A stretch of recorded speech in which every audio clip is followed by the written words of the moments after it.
Billionaire husband's mistress served her divorce papers at work. She smiled and gave him an envelope. The Atlanta girl who grew up poor, who married rich, who played the perfect wife for 8 years. She was done playing. Have you ever seen the exact moment when a powerful man realizes he's not untouchable? Hi viewers, kindly tell us where you're watching from and what time it is. Warm welcome to the family. Enjoy the story. The divorce papers hit the conference table like a death sentence, but the wrong person was about to die. Monica Williams sat in the glass-walled conference room on the 42nd floor of the Dallas Tech Tower, watching her husband's mistress strut across polished marble floors in red bottom heels that cost more than most people's rent. The young blonde didn't knock. She just walked right in during the quarterly board meeting, placed a manila envelope in front of Monica, and smiled like she'd won the lottery. "Mrs. Williams," the girl purred, "these are from Richard. He thought you should have them here, in front of everyone who matters." The room went dead quiet. 12 board members, 3 vice presidents, and 2 assistants all stared as Monica's marriage exploded in public. Everyone expected tears. Everyone expected her to crumble. Instead, Monica smiled. It was the kind of smile that should have made everyone nervous. Calm, cold, like she'd been waiting for this exact moment her entire life. "Thank you, Scarlett," Monica said, her voice steady as steel. How thoughtful of Richard to be so thorough. She reached into her designer handbag, the one Richard bought her last Christmas, probably with guilt money, and pulled out her own envelope. Thick, heavy, official-looking. She slid it across the table toward the empty chair where Richard usually sat.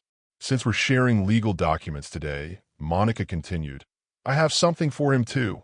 Scarlett's smirk faltered. The board members shifted in their leather chairs. Someone's phone buzzed, but nobody dared answer it. That's when Richard walked in. He looked confident, like a man who thought he controlled everything in the room. His tailored suit probably cost $5,000. His watch could buy a house. But when he saw both women staring at him, when he saw that second envelope on the table, his face changed. "What's this?" he asked, his voice not quite as steady as usual. "Open it," Monica said. "I insist." Have you ever watched someone's entire world collapse in real time? Have you ever seen the exact moment when a powerful man realizes he's not untouchable? That's what happened next. Richard's hands shook as he opened the envelope. His face went from tan to pale to gray in about 30 seconds. The papers inside weren't just divorce documents. They were evidence.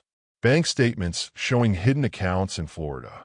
Wire transfer receipts he thought nobody would ever find. Tax documents with numbers that didn't match what he'd reported to the government.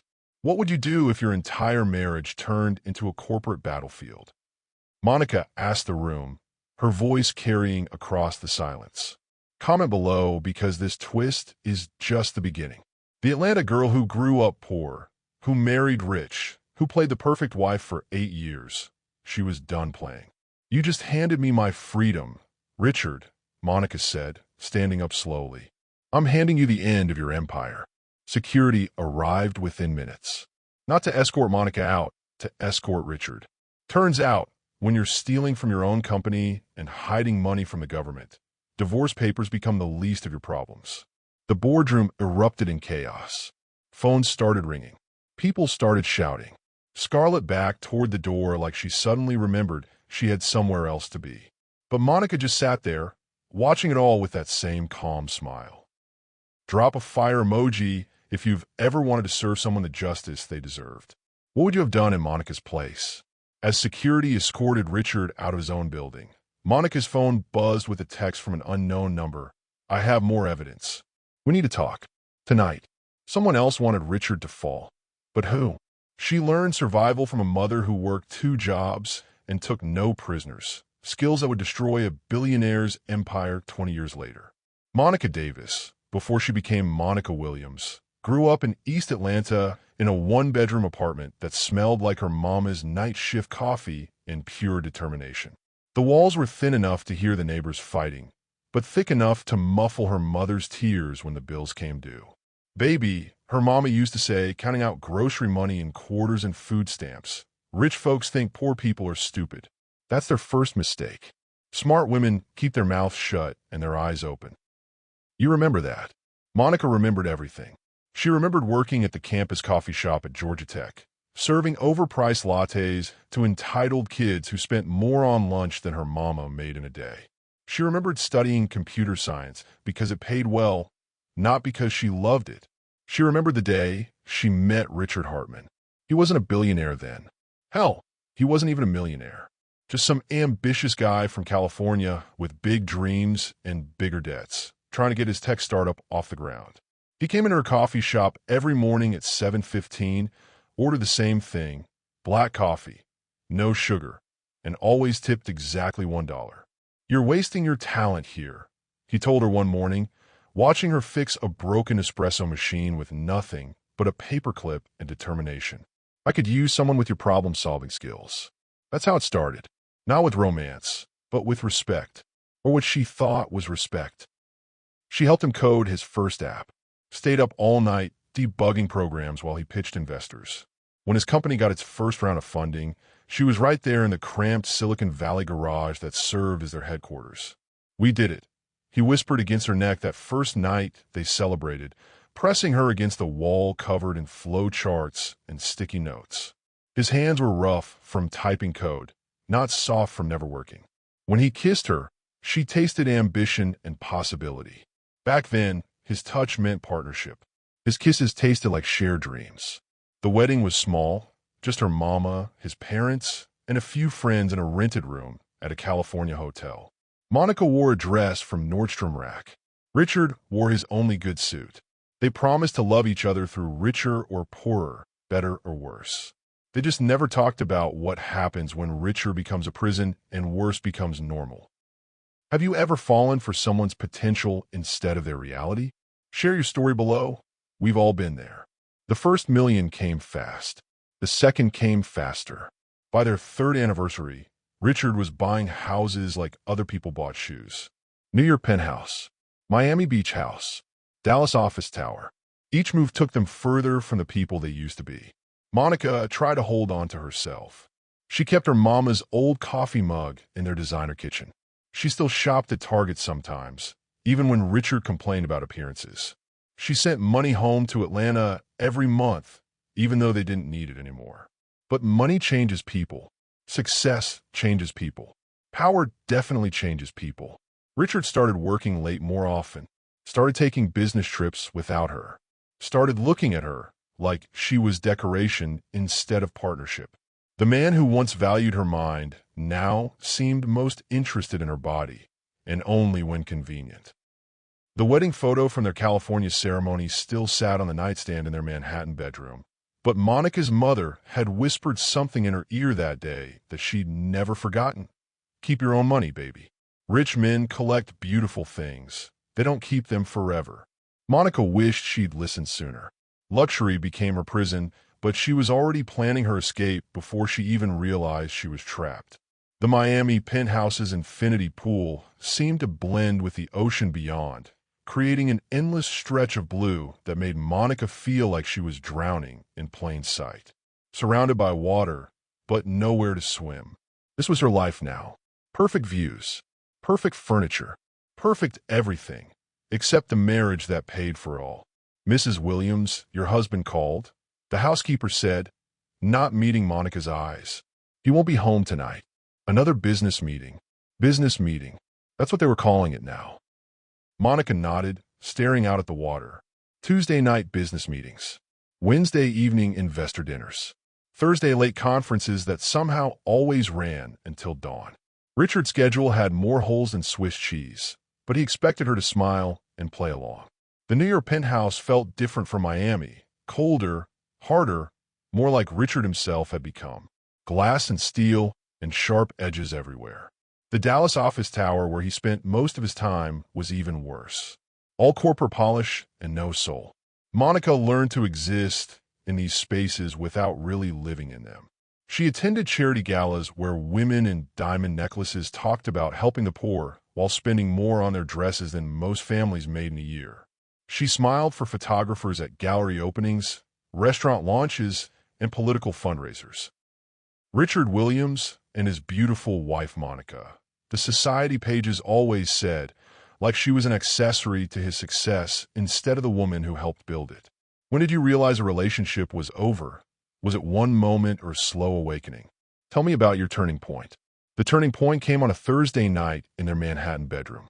Richard came home smelling like expensive perfume that wasn't hers, his shirt wrinkled in ways that dry cleaning couldn't explain. When he kissed her, it felt like a business transaction. His hands moved over her body like he was checking items off a list. "Did you have a good evening?" she asked afterward, staring at the ceiling while he rolled away from her. "Fine," he muttered, already reaching for his phone. "Just work stuff." Work stuff didn't usually leave lipstick stains on collar edges, but Monica didn't say that. Instead, she filed it away in her memory, along with all the other little lies that were building into something bigger. The bank statement she found in his jacket pocket the next morning changed everything. Monthly payments to something called Scarlet Entertainment Services. $2,000, paid like clockwork for the past 6 months. Monica's hands didn't shake as she photographed the statement with her phone. They hadn't shaken in months. Her mother taught her that survival meant staying calm when everything fell apart, and those lessons were paying off now. She started paying attention after that. Really paying attention. Credit card statements showed dinners at restaurants she'd never been to. Hotel charges in cities where Richard claimed to be in different cities entirely. Jewelry purchases that never made it home to her. Phone bills with numbers that called and texted at all hours. The evidence piled up like snow in winter. Slowly, quietly, until suddenly there was enough to bury someone. Monica started keeping copies of everything. Bank records, credit reports, tax documents, business filings. She rented a storage unit in Queens under her maiden name and filled it with proof of the life Richard thought she was too naive to notice. The manila folders grew thicker each month. Davis, Monica, thought. That's how she labeled them, using the name from before she became a Williams. Like she was preparing to go back to being someone else. Someone stronger. The storage unit became her secret headquarters, her war room, her escape plan. Every document she copied, every receipt she photographed, every lie she documented was another step toward freedom. She just didn't know yet how much freedom would cost, or how much she'd be willing to pay for it. Every cheating husband thinks he's clever, until his wife becomes the detective he never saw coming. The upscale Dallas restaurant became Monica's surveillance post, tucked in a corner booth with dark sunglasses and a clear view of Table 12. She'd been following Richard's credit card receipts for weeks, and this place kept showing up. Same day, same time, same mysterious charge, every Thursday. Now she knew why. Richard sat across from a blonde who couldn't have been older than 25. All curves and confidence, laughing at his jokes like they were the funniest thing she'd ever heard. Monica watched her husband feed another woman the same lines he'd once fed her, using the same gestures, the same practice charm. "You're incredible," Richard said, loud enough for Monica to hear from 3 tables away. "I've never met anyone like you." Monica almost laughed. She'd heard those exact words 8 years ago in that California hotel room. Richard wasn't just cheating, he was lazy about it. The blonde, Scarlet, based on the credit card receipts Monica had traced, reached across the table to touch Richard's hand. Her nails were painted red to match her dress. Everything about her screamed expensive, from her designer heels to her highlighted hair. Monica pulled out her phone and started recording. Video evidence was better than photos, and she had a feeling she'd need every piece of proof she could get. Have you ever had to play detective in your own relationship? What was the moment you knew for sure? Drop your story below. "My wife doesn't understand me," Richard was saying now, his voice taking on that wounded tone he used when he wanted sympathy. "She's not interested in the business anymore. We've grown apart." Monica's grip tightened on her phone. Not interested? She'd built half his company. Grown apart? He was the one who started coming home late, started looking through her instead of at her. Scarlett made sympathetic noises and moved her chair closer. "That must be so difficult for you," she purred. "A successful man like you deserves someone who appreciates what you've accomplished." The conversation turned lower, more intimate. Monica couldn't hear every word, but she could see the body language. The way Scarlett leaned in. The way Richard's hand moved to her knee. The way they both smiled like they were planning something. When they left together, Richard's hand on the small of Scarlett's back, guiding her toward the elevator, Monica waited 5 minutes before following. She had all the evidence she needed for today, but something told her this was just the beginning. The parking garage was dimly lit, full of shadows and concrete columns. Monica stayed hidden behind a pillar as she watched Richard and Scarlett get into his Tesla. But instead of driving away, they just sat there, talking, arguing, maybe. Monica crept closer, staying low behind the parked cars. Her heart hammered against her ribs, but her hands stayed steady. This was too important to mess up. That's when she heard it. Through Richard's partially open window, clear as day. "The contracts are ready," Scarlett was saying. "Once you sign them, everything will be legal. The company, the accounts, everything." And Monica? Richard's voice. "Monica won't be a problem much longer. The divorce papers are already drawn up. She'll get what the prenup allows and nothing more." Monica's blood turned to ice. This wasn't just adultery. This was a setup, a planned demolition of her life, orchestrated by her husband and his mistress. She backed away carefully, her mind racing. The prenup. She'd signed it without reading it carefully, trusting Richard when he said it was just a formality. How stupid could she have been? But as she reached her car, one thought cut through the panic. Scarlett wasn't just his mistress. The credit card receipts showed she was also on his company payroll, receiving consulting fees for work that didn't exist. Monica realized this wasn't just adultery. It was fraud, and fraud was federal crime.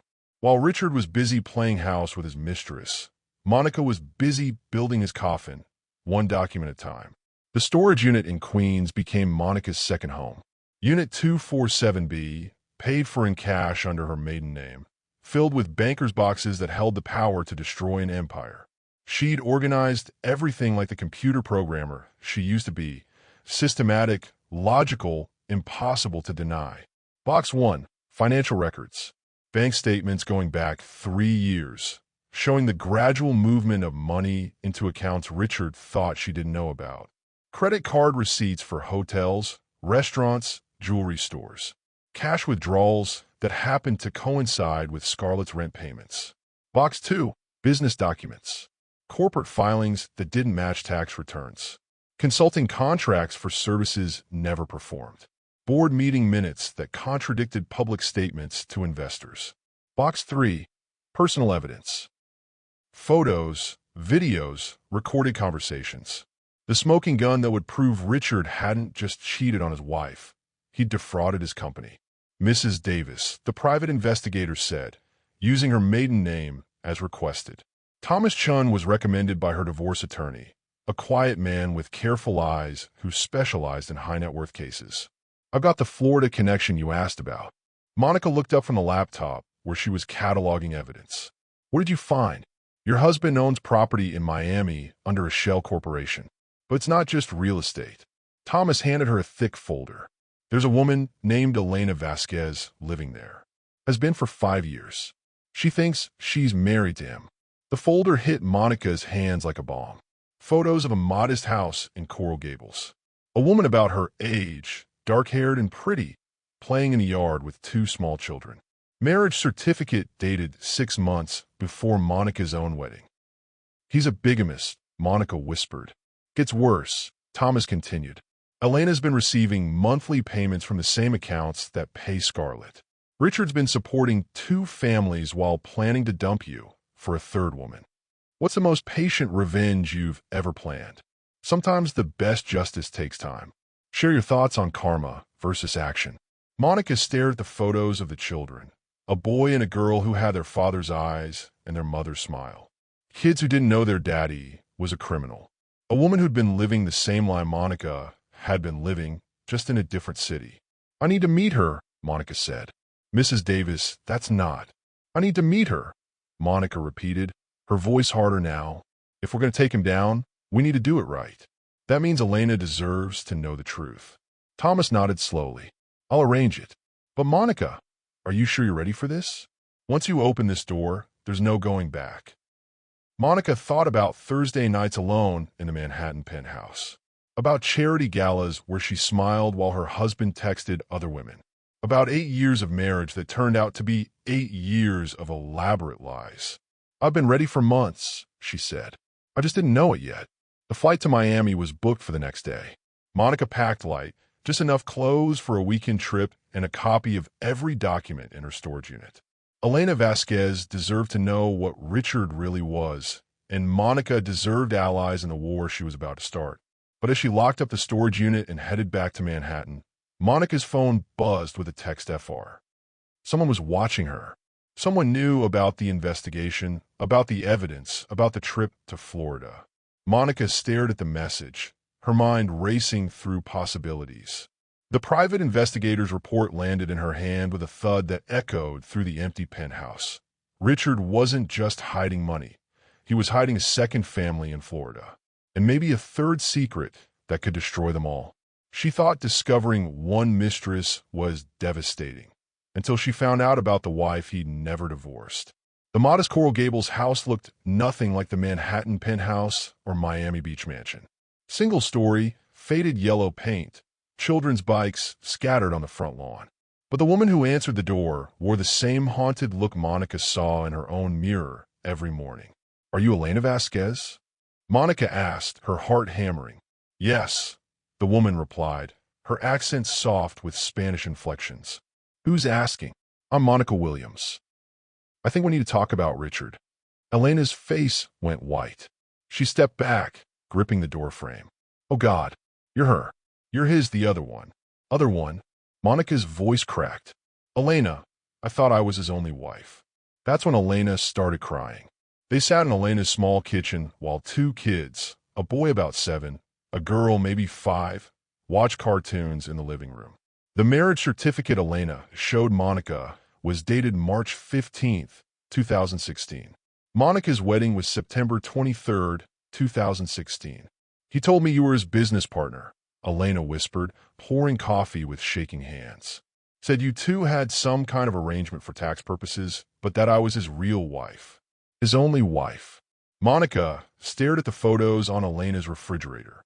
Richard at birthday parties, Christmas mornings, school events. Playing daddy to children he'd never mentioned. Living a completely separate life, while Monica believed she was his everything. "How long?" Monica asked. 6 years. "We met when he was expanding the Miami office. He swept me off my feet. Flowers, expensive dinners, promises about our future." Elena's laugh was bitter. "Sound familiar? Have you ever discovered that your story was someone else's story too?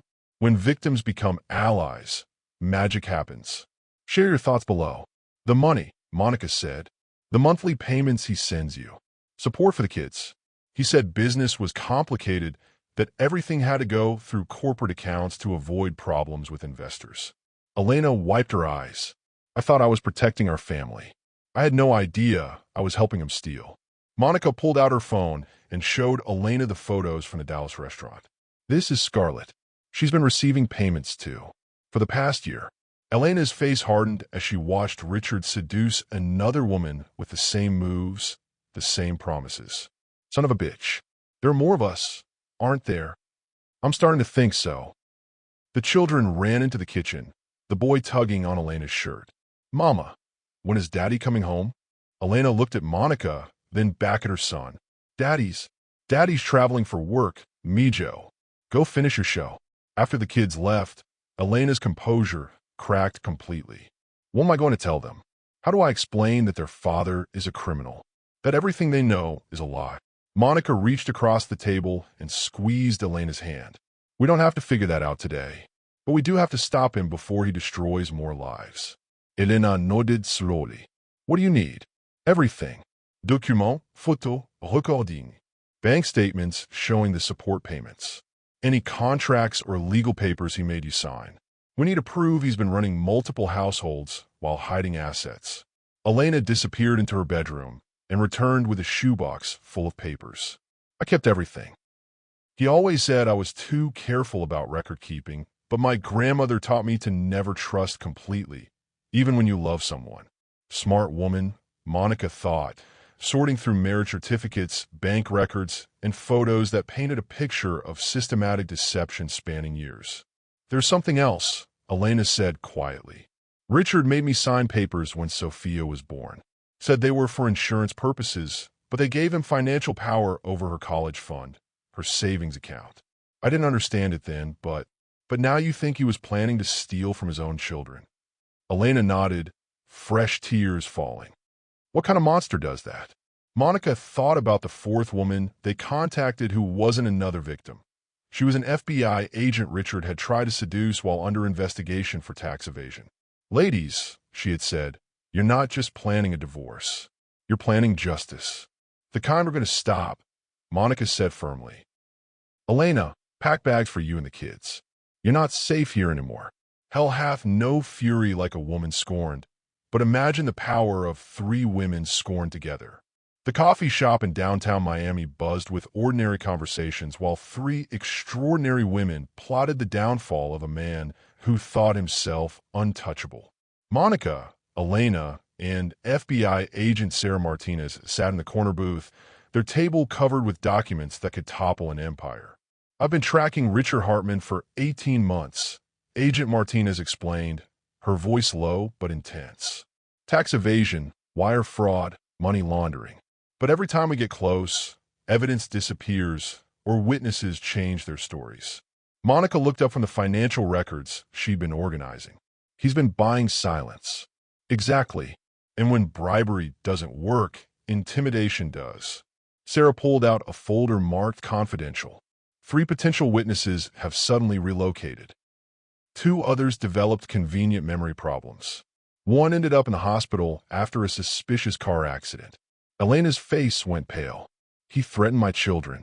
Not directly, but he'd make comments about how dangerous Miami could be for kids. How accidents happen to families who cause problems for powerful people. When women support women, empires crumble. Have you experienced the power of female solidarity? Tag a woman who's had your back." "That stops now," Monica said firmly. "Sarah, what do you need from us?" "Everything you have. Bank records, communications, travel receipts. But more importantly, I need you 2 to go on record. Official statements, sworn testimony. Are you prepared for that?" Monica and Elena exchanged glances. Going official meant no more hiding. It meant Richard would know they were coming for him. It meant war. "What about protection?" Elena asked. "My kids, witness protection is available if necessary. But honestly, your best protection is putting Richard behind bars before he realizes how much trouble he's in." Sarah leaned forward. "Here's what I can tell you. Richard's company is under federal investigation. His business partners are starting to cooperate. His financial house of cards is collapsing. How long before he figures that out?" Monica asked. "Maybe weeks, maybe days, which is why we need to move fast." The plan they developed was simple but dangerous. Elena would continue receiving support payments, documenting every transaction. Monica would maintain her normal routine while secretly copying Richard's business files. Sarah would coordinate with federal prosecutors to build an airtight case. "There's something else," Sarah said, sliding another document across the table. "Richard's been in contact with someone in the Cayman Islands. Large money transfers, encrypted communications. We think he's planning to disappear." Monica's blood ran cold. "When?" "Soon. Maybe as soon as the divorce is final. He liquidates his U.S. assets, takes what he can carry, and vanishes into international banking laws that make extradition nearly impossible." Elena gripped her coffee cup so hard her knuckles went white. "He'd abandon his children completely?" "Men like Richard don't see children as people," Sarah said gently. "They see them as assets or liabilities. Right now, you and the kids are liabilities." The weight of that statement settled over the table like a dark cloud. These weren't just financial crimes anymore. This was about survival. Monica's phone buzzed. Text message from Richard, flying back to NYC tonight. "Miss you. Can't wait to see my beautiful wife." She showed the message to the other women. Elena laughed, but there was no humor in it. "He sent me the same thing last week, word for word." "And me," Sarah added quietly. 6 months ago, when he was trying to compromise my investigation. They sat in silence for a moment, processing the scope of Richard's deception. Then Monica stood up, her decision made. Ladies, we have work to do. Sarah, how quickly can you get us in a witness protection if things go bad? 24 hours. Good. Because I'm about to do something that's going to make Richard very, very angry. Monica smiled, and it was the kind of smile that should have scared everyone in the coffee shop. I'm going to tell him I want to work on our marriage. Revenge was supposed to be cold, calculated, until her lawyer's touch reminded her what warmth felt like. David Chin's law office overlooked the Hudson River, where Monica found herself staring at the water instead of documents, wondering if she could learn to trust again. 3 weeks of working together on the federal case had created something neither of them expected, attraction that had nothing to do with money or power and everything to do with respect. These financial records are incredible, David said, reviewing the evidence spread across his conference table. Richard's going to prison for a very long time. Monica nodded, but her attention wasn't on the papers. It was on David's hands as he organized documents, careful and precise. Hands that had never hurt anyone, never lied to anyone, never promised something they couldn't deliver. Monica! David's voice brought her back. Are you okay? Fine, she said quickly. Just tired. But she wasn't fine.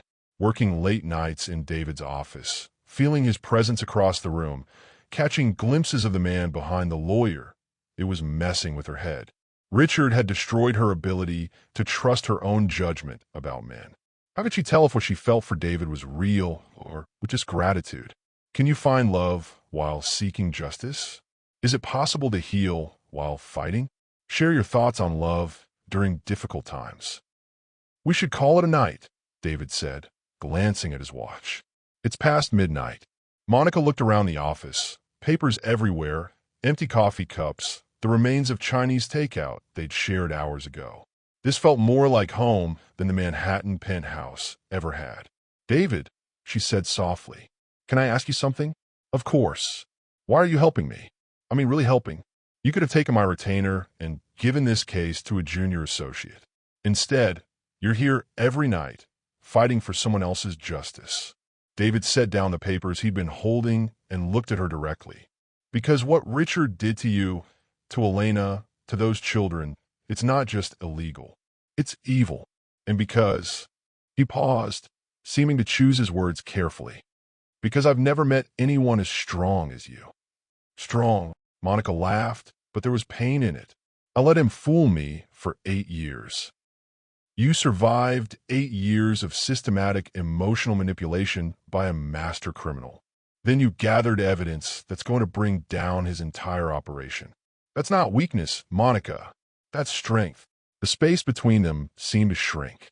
Monica found herself moving closer, drawn by something she hadn't felt in years, genuine attraction to someone who saw her as an equal. This is complicated, she whispered. Very, David agreed, but he didn't step back. When he kissed her, it was nothing like Richard's calculated seductions. David's kiss was tentative, asking permission, giving her the choice. Monica melted into it, remembering what it felt like to be wanted without conditions, desired without manipulation. They broke apart breathlessly, foreheads touching in the dim office light. We shouldn't, David said, though his hands were still on her face. Probably not, Monica agreed, but she kissed him again anyway.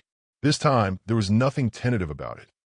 8 years of feeling invisible, unworthy, disposable. All of it dissolved under David's touch. When he lifted her onto the conference table, scattering legal documents, she felt powerful again, desired again, human again. Are you sure? He asked against her neck. I haven't been sure of anything in years, she admitted. But this feels right. They made love surrounded by evidence of her husband's crimes, and somehow that felt like justice too. Taking back her body, her choices, her right to feel pleasure without fear. Afterward, holding each other on the leather couch in David's office, Monica felt something she'd almost forgotten: peace. Her phone lit up with a message, surveillance photos of her and David together, with a note that made her blood freeze. Drop the case, or everyone will know what you've been hiding. Someone knew about her sealed juvenile record from Atlanta. Richard thought intimidation was his strongest weapon, until Monica showed him what a woman with nothing left to lose could do. The photographs were spread across Monica's kitchen table like evidence in a murder case. Her and David leaving his office building, walking to dinner, kissing in his car. Someone had been watching them for weeks. Professional quality, David said grimly, studying the images.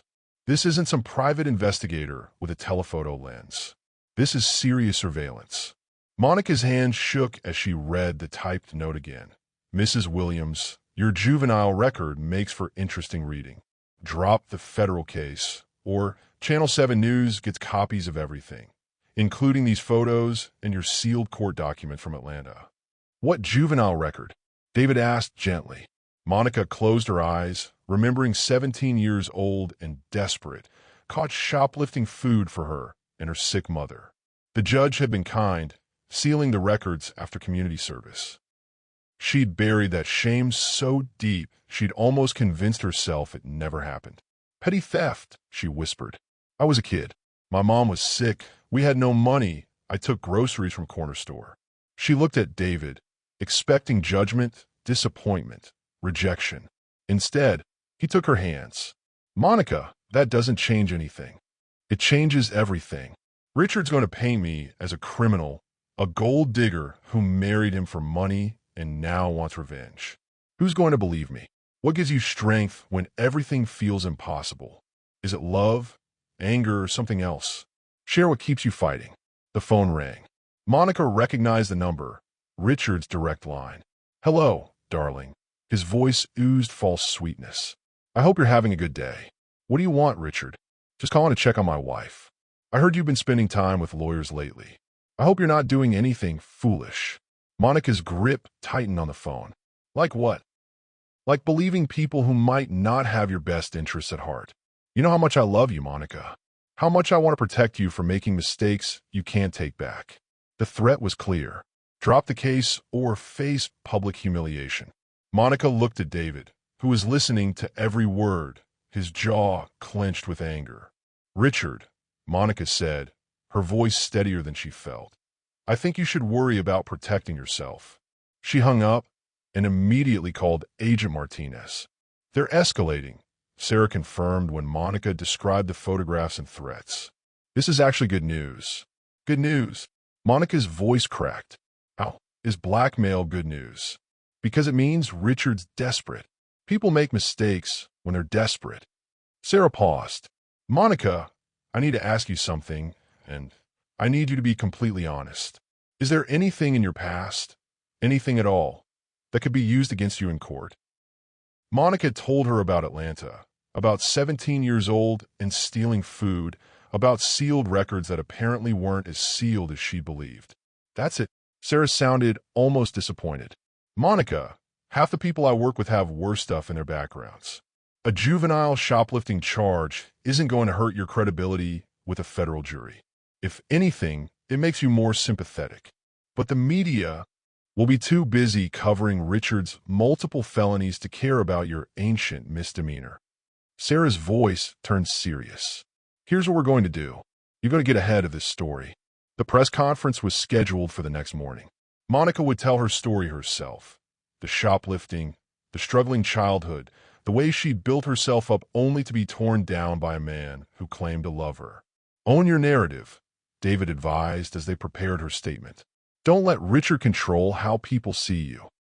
Standing on the courthouse steps the next day, facing cameras and reporters, Monica felt terrified and powerful at the same time.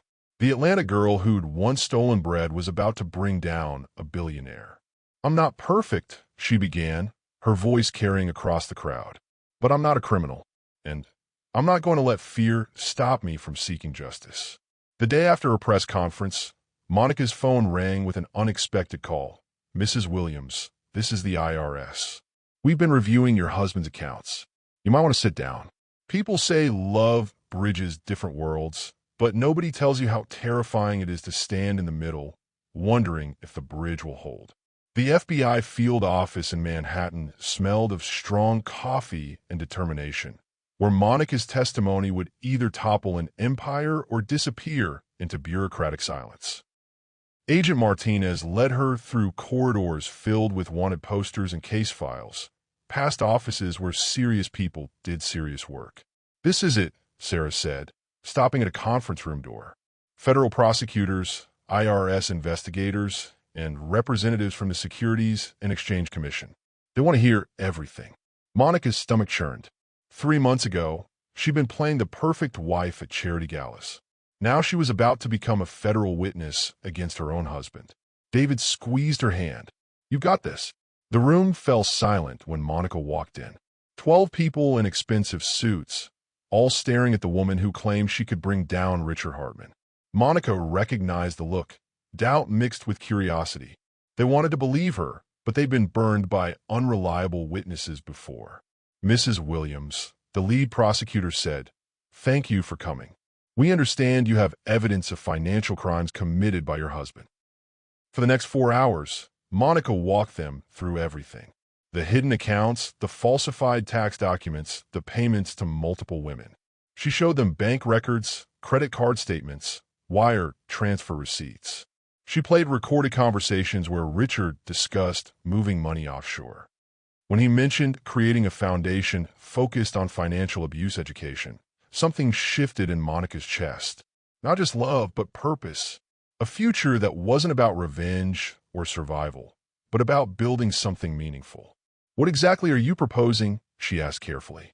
His answer wasn't just about buildings and funding. It was about legacy, future permanence.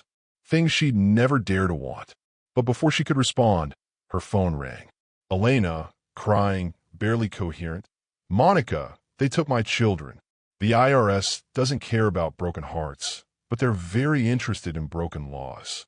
Monica's hands shook as she held the phone, Elena's sobs cutting through her like broken glass. "What do you mean they took your children?" "Child Protective Services," Elena gasped between tears. "They said I was an unfit mother, that I was involved in criminal activity. They have a court order. Monica, they took Miguel and Sophia." David was already grabbing his keys. "We're coming to you. Don't say anything to anyone until we get there." The drive to Miami felt like a nightmare in slow motion. Monica stared out the window at the highway lights, her mind racing. Richard wasn't just threatening anymore. He was destroying innocent lives to protect himself. "This is escalation," Agent Martinez confirmed when they called her from the car. "Richard's using government agencies to intimidate witnesses. It's witness tampering on a federal level." "Can he do that?" Monica asked. "Officially? No. Unofficially? Men with Richard's connections and money can make a lot of phone calls, donate to the right campaigns, pressure the right people. But Monica, this is also evidence. Every move he makes now proves our case." They found Elena at her kitchen table, surrounded by legal documents and empty coffee cups. Her eyes were red from crying, her hands shaking as she showed them the CPS report. "Listen to this," Elena said, her voice hollow. "It says I'm financially dependent on criminal enterprises and unable to provide a stable environment due to ongoing federal investigations." They made it sound like I'm a drug dealer. David reviewed the paperwork with growing anger. "This is harassment disguised as child protection. The judge who signed this order, I know him. He's not usually this careless with evidence. When the system actually works, it's beautiful. Have you ever seen justice served properly? Share a time when the good guys won." "Richard got to him," Monica said. "It wasn't a question." "Probably. But that works in our favor now." David pulled out his phone. "I'm calling the federal prosecutors. Witness intimidation through false CPS reports is a felony." The emergency hearing was scheduled for the next morning. Monica sat beside Elena in the federal courthouse, watching lawyers argue over 2 children who were currently sleeping in a foster home, confused about why their mother had suddenly disappeared. "Your Honor," the federal prosecutor addressed the judge, "this is clear witness intimidation. Ms. Vasquez's only crime is cooperating with a federal investigation into tax evasion and fraud. The timing of this CPS action, coming just days after her agreement to testify, is suspicious at best.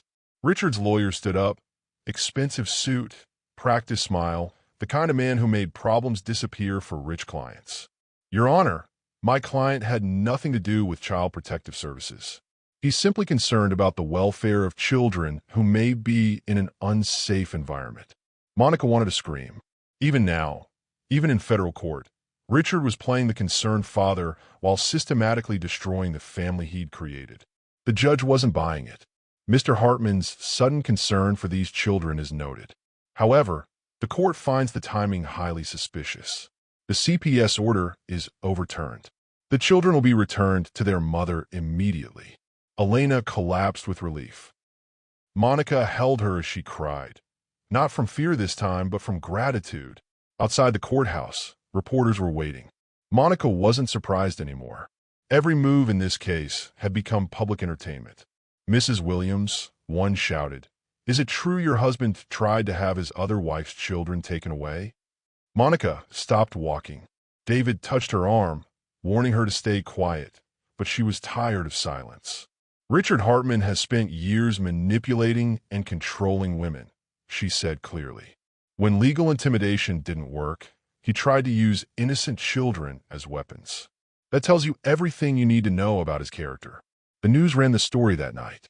Monica watched from David's apartment as reporters detailed Richard's alleged witness intimidation, his multiple marriages, his hidden financial crimes. The empire's really falling now, David said, pulling her close. Monica nodded, but she couldn't shake the feeling that Richard had one more card to play. Men like him didn't go down without taking everyone else with them. Her phone buzzed with a text from an unknown number. Enjoying your victory? Check your email. Some secrets are worth dying for.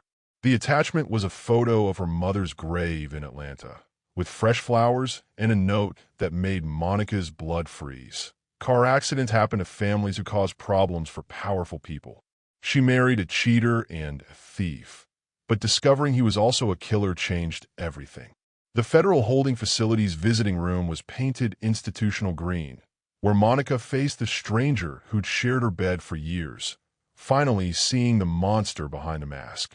Richard sat across from her in an orange jumpsuit, his hand shackled, but his smile was the same one that had charmed her 8 years ago. "You look good, darling," he said, like they were meeting for lunch instead of discussing murder. "I've missed you." Monica's skin crawled. "Did you kill my mother?" Richard's smile never faltered. "Your mother was sick, Monica. Cancer is a terrible thing. The flowers on her grave. The note about car accidents. Did you kill her? I think you're upset. This whole situation has been stressful for everyone." Richard leaned forward as much as his chains allowed. "But we can fix this. You drop the charges, move the money back where it belongs, and we can go back to being happy." Monica stared at him in disbelief. "Happy? You think I was happy living with a murderer?" "I protected you." Richard's voice turned harder, the mask slipping. "Your mother was going to ruin everything. She knew about Elena, about the money. She threatened to expose me unless I left you alone. I couldn't let that happen." The confession hit Monica like a physical blow. Her mother had died protecting her, and Monica never knew. How would we really know the people closest to us? Have you ever discovered something that changed everything? Share your thoughts on trust and truth. The car accident, Monica whispered. Brake failure. Very tragic. Very convenient. Richard's eyes were cold now, showing his true nature. Just like Elena's children almost disappeared. Just like your lawyer friend might have an unfortunate accident if you don't start cooperating. Monica's blood turned to ice. "You threatened David?" "I don't make threats, darling. I make promises." Richard sat back, pleased with her reaction. "You have 24 hours to withdraw your testimony. After that, people you care about start having very bad luck." The recording device hidden in Monica's purse caught every word. Agent Martinez had insisted on it, predicting that Richard's ego wouldn't let him resist confessing to someone he thought he still controlled. Outside the prison, Monica sat in the passenger seat of David's car and shook. Not from fear, from rage. Richard had murdered her mother and was threatening everyone she cared about, all to protect his stolen money and fake image. "We got him," David said softly, reviewing the recording. Confession to murder, witness intimidation, threatening federal witnesses. Even his expensive lawyers can't explain this away. Agent Martinez was waiting at the federal building with a team of prosecutors. They listened to the recording 3 times, their faces growing grimmer with each replay. This changes everything, the lead prosecutor said. Murder charges carry life sentences. Richard Hartman is never seeing the outside of a prison cell again. What about protection? Monica asked. He threatened David, Elena, the children. Full witness protection until trial. New identities if necessary. But honestly, Mrs. Williams, Richard's not going to be threatening anyone much longer. The news broke that evening. Tech billionaire confesses to murder dominated every channel. Monica watched from the safe house where federal marshals had moved her, David, and Elena's family. It's over, Elena said, holding her children close. He can't hurt us anymore. But Monica couldn't celebrate yet. Richard's final words to her through the prison glass echoed in her mind. You think this is over? I've got friends you've never dreamed of. Enjoy your victory while it lasts. Even from prison, surrounded by federal agents and facing life sentences, Richard Hartman thought he could still win. Monica was about to prove him wrong. The call came at 3 a.m. Richard Hartman had been found dead in his federal holding cell, an apparent suicide. But the note he left behind contained one final secret that would change everything. Monica, there's something you need to know about your mother's death. It wasn't just me. Check the safety deposit box in Atlanta. Account number 847392. The key is taped under our wedding photo. Some truths are worth dying for. Freedom tastes different when you've earned it through battle, sweeter, stronger, and entirely your own. The safety deposit box in Atlanta contained more than Richard's final confession. It held the complete truth about Monica's mother's death. Bank records showing payments to a mechanic who specialized in accidents. Photos of Monica's mother meeting with a journalist, preparing to expose Richard's crimes. And a letter in her mother's handwriting, sealed and dated 3 days before her death. My baby girl, the letter began. If you're reading this, then something has happened to me, and Richard is probably responsible. Monica sat in the bank vault, tears streaming down her face as she read her mother's words. Her mother had known, had tried to protect her, had died trying to save Monica from the monster she'd married. I found out about his other women, about the stolen money, about everything he's hidden from you. I was going to tell the police, but I wanted to give you a chance to leave him safely first. I love you more than life itself, Monica. Don't let my death be meaningless. Make him pay for what he's done to all of us. The same Dallas courthouse where her nightmare began now witnessed her triumph. Sunlight streaming through tall windows like a benediction on justice served. The federal trial had lasted 3 weeks, with Monica's testimony the centerpiece of the prosecution's case. Richard Hartman systematically defrauded investors, evaded taxes, and murdered at least one person to cover his crimes, the prosecutor told the jury. The evidence presented by his victims, women he manipulated and betrayed, proves beyond any doubt that this defendant is a danger to society. Even with Richard dead, the trial continued. His estate, his company, his hidden millions. All of it had to be accounted for and distributed to his victims. What does real freedom feel like to you? Is it financial, emotional, or something else? Share what liberation means in your life. Monica testified for 2 days, walking the jury through 8 years of lies, manipulation, and systematic financial abuse. She spoke about Elena, about Richard's abandoned children, about all the women who'd been damaged by his need to control and possess. He didn't just steal money, Monica told the packed courtroom. He stole lives. He stole futures. He stole the ability to trust, to love, to feel safe in your own home. The jury took less than 4 hours to reach their verdict on the civil charges. Richard's estate owed $47 million in restitution to his victims. His company would be dissolved, assets liquidated, properties sold. Monica stood outside the courthouse afterward, surrounded by reporters and cameras, but for once she didn't mind the attention. This was her story now, told her way, ending with justice instead of silence. "Mrs. Williams," one reporter called out, "what's next for you?" Monica looked at David, who stood beside her wearing a smile that made her heart race. At Elena, holding her children close, finally safe. At Agent Martinez, who become more friend than federal contact. "I'm starting a foundation," Monica said. "The Sarah Davis Foundation for Financial Justice, named after my mother. We're going to help women recognize financial abuse, escape dangerous relationships, and rebuild their lives with dignity." The foundation's first office opened 6 months later in Atlanta, in the same neighborhood where Monica grew up. The building was modest, nothing like the Manhattan penthouse or Miami mansion, but it felt like home in a way those places never had. David proposed on the foundation's opening day, getting down on one knee in the conference room where they'd planned to help other women find their strength. "I'm not asking you to be mine," he said, holding out a simple diamond ring. "I'm asking if we can be each other's, equal partners, building something neither of us could create alone." Monica said yes through tears of joy instead of pain, finally understanding the difference between being possessed and being loved. The newspaper headline the next day read, "From victim to victor, Monica Williams builds empire of justice from ashes of abuse." But there was still one more surprise waiting. The letter arrived on their wedding day, postmarked from federal prison where Richard's business partner was serving his own sentence.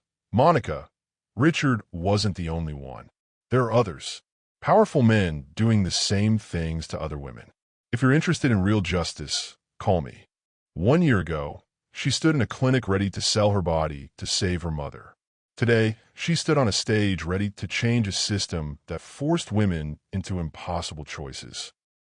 The ballroom at the Atlanta Marriott was packed with women who'd found their courage through Monica's story. Survivors of financial abuse, federal agents, lawyers, journalists, all gathered for the first annual Sarah Davis Foundation Gala. Monica looked out at the crowd and saw her mother's dream made real. Women supporting women, truth defeating lies, justice replacing silence. "A year ago, I thought my life was over," Monica began, her voice carrying across the silent room. "I thought I was trapped forever with a man who saw me as property instead of a person. I thought staying quiet was surviving." She paused, finding David's face in the crowd. He smiled, and she felt that familiar rush of being truly seen, truly valued. But silence isn't survival, it's surrender. And tonight, looking at all of you, I know that surrender is not in our vocabulary. The foundation had helped 43 women in its first year. Divorce attorneys, financial advisors, safe housing, job training. Everything Monica wished she'd had access to when her own world was falling apart. "We're not victims anymore," Monica continued. "We're warriors. We're builders. We're the ones who turn pain into purpose, tragedy into triumph. When do you choose healing over revenge? Is there a moment when justice becomes less important than peace?" Share your thoughts on letting go. The federal investigation that started with Richard's crimes had expanded into something massive. His business partner's testimony had exposed a network of wealthy men who used similar tactics: financial manipulation, intimidation, systematic abuse of women they claimed to love. Agent Martinez, now promoted to head the task force, joined Monica on stage. "The Sarah Davis Foundation has become our most valuable partner in identifying and prosecuting these crimes," she announced. Monica Williams didn't just seek justice for herself. She opened the door for hundreds of other women to find their voices. But the biggest announcement came when Elena took the microphone. 6 months ago, she'd been a terrified single mother hiding in Miami. Tonight, she stood tall in a designer dress Monica had helped her pick out, ready to share her own transformation. "I'm opening the Elena Vasquez Center for Family Financial Security in Miami," she said, her voice strong and clear. "For women with children who need specialized help navigating divorce, custody, and financial independence." The applause was thunderous. Monica felt tears sliding down her cheeks, not from sadness this time, but from pure pride. Elena had taken her pain and turned it into power, just like Monica had. After the gala, Monica and David walked through the Atlanta neighborhood where she'd grown up. The streets looked different now, Gentrified, cleaned up, more expensive. But the corner store where she'd been arrested for shoplifting was still there, now owned by a family who recognized her from the news.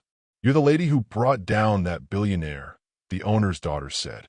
"My mom says you're a hero." Monica smiled. "I'm just someone who got tired of being afraid." That night, in their hotel room, David traced the ring on Monica's finger. Not the massive diamond Richard had used to mark his territory, but the simple band that represented partnership, respect, love freely given. "Any regrets?" he asked. Monica thought about the question seriously. The past year had been painful, public, exhausting. She'd lost her privacy, her anonymity, her carefully constructed life. But she'd gained something more valuable: her voice, her strength, her ability to help others find theirs. "Just one," she said finally. "I wish my mother could see what we built from her sacrifice."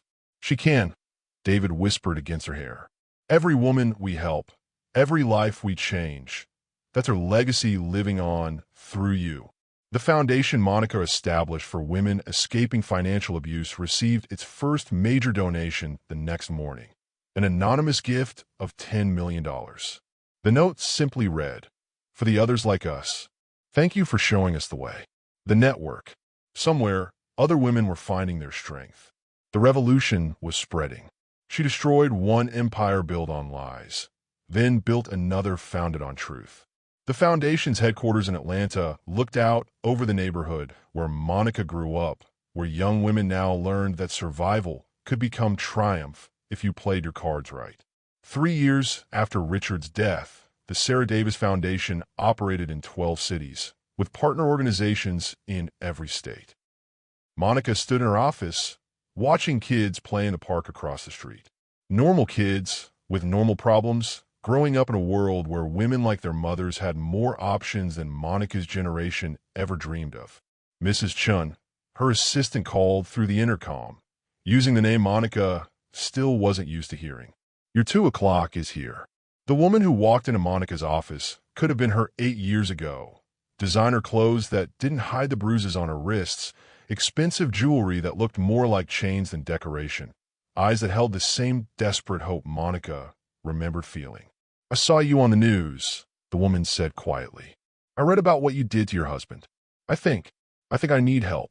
Monica poured tea and listened to another story of financial control, emotional manipulation, systematic isolation.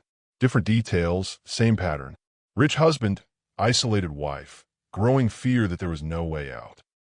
"The first thing you need to know," Monica said gently, "is that you're not alone.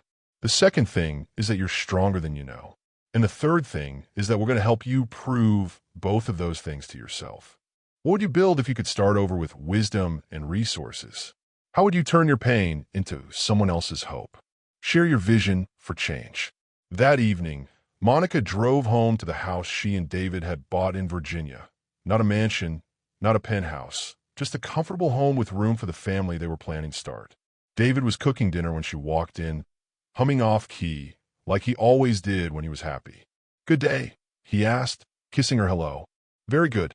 We helped another woman see that her marriage doesn't have to be a prison sentence."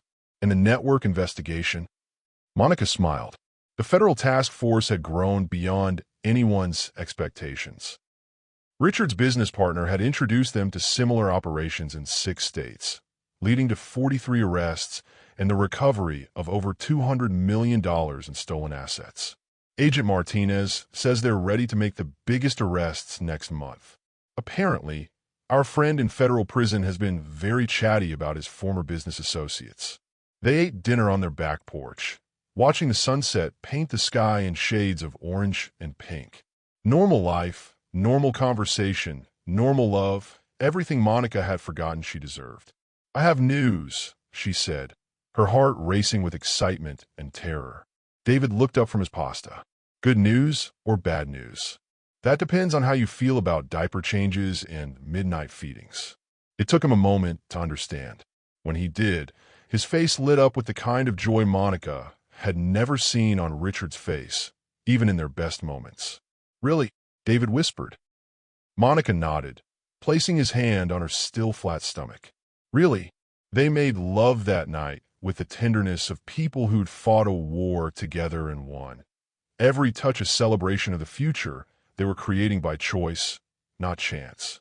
As Monica drifted off to sleep in David's arms, she thought about the woman who'd visited her office that day. Tomorrow, they'd help her open her own bank account. Next week, they'd help her find a lawyer. Next month, they'd help her file for divorce. Another woman would learn that dignity was not negotiable, that love was not ownership, that freedom was not a privilege, but a right. So what would you do if someone saw your worth before you believed in it yourself? Would you run? Or would you build something that lasts? Comment below with what you would have done in her shoes. If this story touched your heart, hit that like button. Subscribe for more stories that make you feel, think, and maybe even heal a little. Tell me in the comments what aspect of their journey resonated most with you. And remember, the most powerful love doesn't rescue you from your life. It recognizes the strength that's been there all along. The end.